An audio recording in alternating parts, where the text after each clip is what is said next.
All right, let's go to Kay from Indianapolis, Indiana, WQME. We're coming there with the New Life Weekend very soon. Hi, Kay. Welcome to New Life.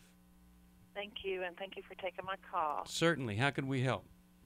I have a question, and it is,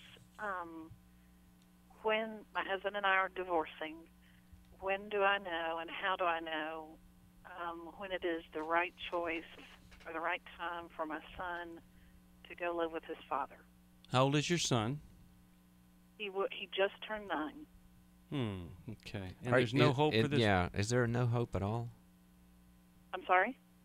We always, when people say we're divorcing, not divorced, we always say, is there any sort of hope at all? No. He's living with his girlfriend in Kentucky. Well, I wouldn't want my son to live with him. Yeah, why is that the question? Why would you want him to live with him at all? My son and I have we have been having issues. He has been acting out, doesn't listen to me very well.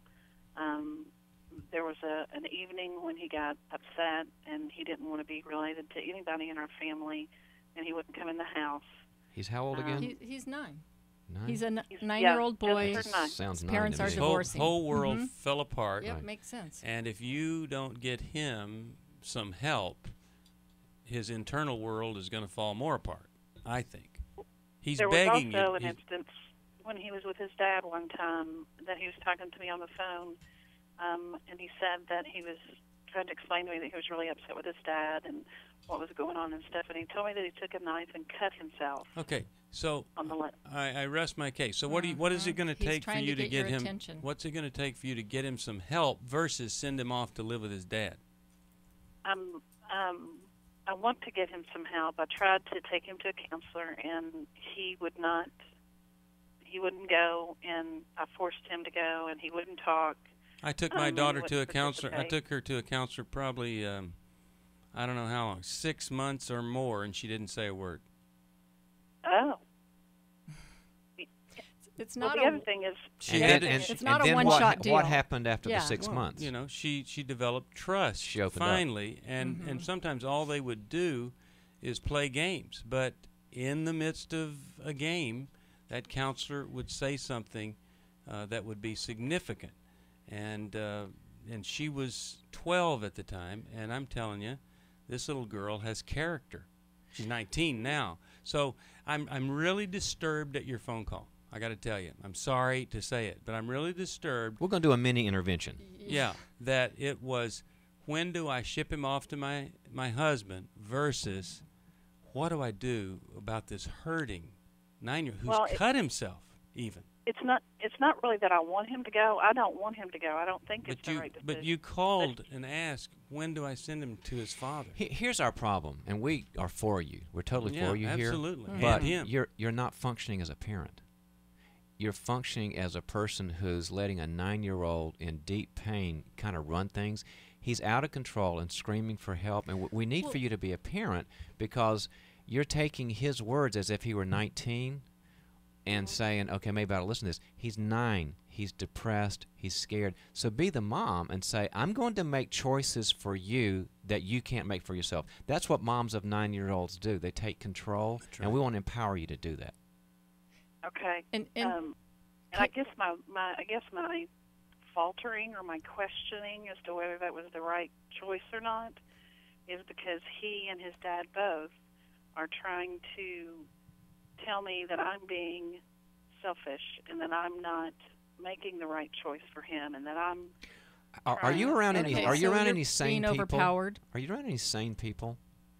I'm sorry? Are you around any sane people? Actually, some of his family that's here is around me, and they say the same thing. That they Well, agree they're with. saying it. They agree with your son and your ex. Yes.